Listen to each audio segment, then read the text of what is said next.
One of the biggest tips I have for AV in general is to make your work as easy as possible during the production. This will improve the production in two ways. First, you'll be less likely to make mistakes.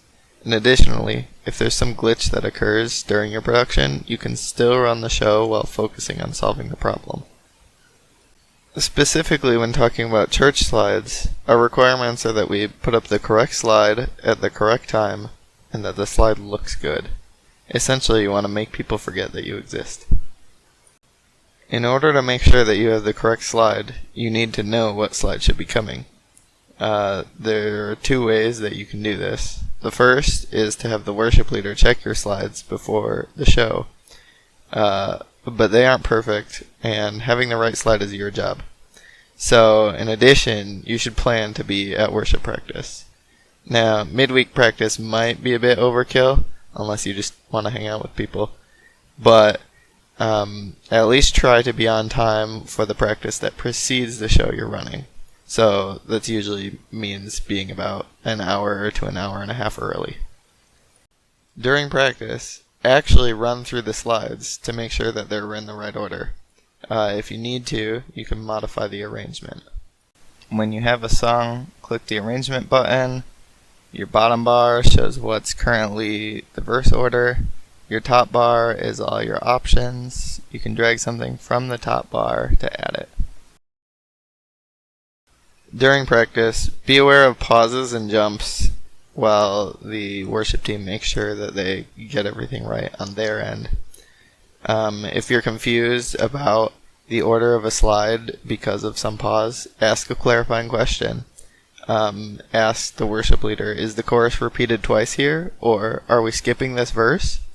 You're not wasting anyone's time, because if your part is off, it's going to be just as bad as if one of their parts are off. It is possible that things change between practice and the show, but usually these will be signaled by something like, to sing that chorus, I lift my hands to believe. Being at practice also helps you prepare the correct timing for slides. Now, most songs are relatively predictable when the next slide is going to come up. However, some songs have slides that might come earlier or later than you expect. Catch these anomalies during practice and note them for the show. There are a few ways I can think of doing this besides just remembering it, but you can write down in just freehand in a notebook of the slides that are weird, whether they come early or late. You could also request sheet music and then mark up the sheet music if you know how to read music, and that might help you say, start this slide earlier or something like that. Additionally, in ProPresenter, you can add notes to slides, but the only way I could find that you can see the notes is by going in this weird presentation view. And I like the grid view better than this view, but if you want to use that, you can. Additionally, if there's a long instrumental during one of the songs, usually I'd say at least about 8 seconds, then you can add a blank slide between the two and switch to that before switching to the next song. Anything before 8 seconds is probably a bit tight. You can probably just leave the last one up until about 2 or 3 seconds before. Now, one of the most important parts in getting correct slide timing is to actually know what correct slide timing is. Typically, you want a slide to be up about a second or two before the first word is spoken. If your transition time is 1 second, that means you should advance the slide about 2 to 3 seconds before the verse is started. Usually this equates to about 1 measure, or 4 beats. If this transition comes from an instrumental, then you need to know how long the instrumental is in order to put the slide up at the right time. Here, during practice, you can make a note of how long it is in order to put the slide up before we start singing the words. If the transition is coming from another verse, the simple trick is that as soon as they start the last word of the previous slide, advance the next slide. Usually songs are written where the last word of a slide is 4 beats or 1 to 2 seconds. Raining over all, so I will not fear. This isn't always the case. Some songs are slow or they have a measure between the verse and the chorus. And for these, you can start when the last word is finished. And then on the opposite end, some songs are fast, or you have 2 slides for a single verse. So for these, you might actually need to start 2 or 3 words early on the previous slide. I would say one of the most important rules about timing is that it's bad to be too early, but it's much worse to be too late. So definitely favor being early. Lastly, during practice, you should make sure that the slides look good. Since our slide text has an outline, you can really use any background you want. However, try not to use ones that have too much going on. If there's a background that has too many colors or that moves too fast, it'll distract and it, maybe will cause motion sickness. Who knows?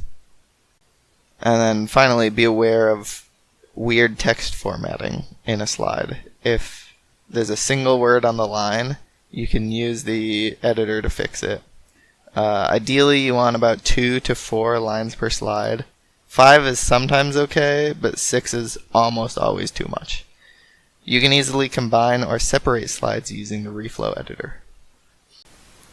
Hit reflow, it'll open this view with slides on the right, text on the left. You can edit the text on the left. Hit enter to add a new line. You want to make your lines roughly even, and again, you want about 4 lines on each slide. So if your slides look a little off, undo to try to make them even. Then, to make a new slide, put your cursor at the end of the last slide, and then hit insert slide break. This will make your new slide, fix the formatting of your new slide, and then you're all set. The only thing here I would say is I did not capitalize the first word of each line. You should do that. You should also fix the slides for the sermon verses. If the verse leaks over to a second slide, or it just looks like a wall of text on a single slide, try to split it up. And when you split it up, try to split it on a verse or a sentence boundary. Unfortunately, you don't know the speaker's flow or emphasis like you would a song, so this won't be perfect, but at least it won't look bad. So here I'm trying to fix these 3 slides to make them roughly even, so I'm inserting slide breaks. I'm also removing slides. To do that, you put your cursor at the beginning of the second slide and press backspace, and it deletes the slide break. The only thing is, if you do this with the last slide, as you just saw, it gets rid of the reference on the final slide, and we don't want that. So instead, you can select the text you want, cut, and paste onto the last slide, and then it will retain the reference. Additionally, with verses, I've gotten feedback recently that we should leave the verses up longer.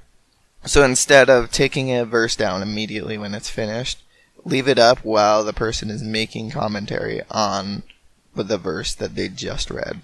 Usually this is about like 1 or 2 sentences. If that ends up flowing into the next verse, it's fine. You can just click into the next one without going back to the logo. And then finally, another thing I noticed, when a verse or a picture is displayed to the live stream, change the slide first, and then change the live stream screen. When the verse is finished, when you want to take it down, change the screen first, and then change the live stream slide. This takes out the double transition during the live stream if you actually do it the other way around. If there's anything you notice during a show that feels weird or could be improved, take a note and bring it up either after the service or sometime else. Anything we can do to make the production better, we definitely want to do. So that's about it. If there's 2 things you take away from this video, first of all, I would say come to practice to get familiar with the show before you run it. And the second thing is to change to the next slide before we start singing it. I hope this video helped. If you have any questions or comments or things I missed, please bring them up. It would be very helpful. See ya.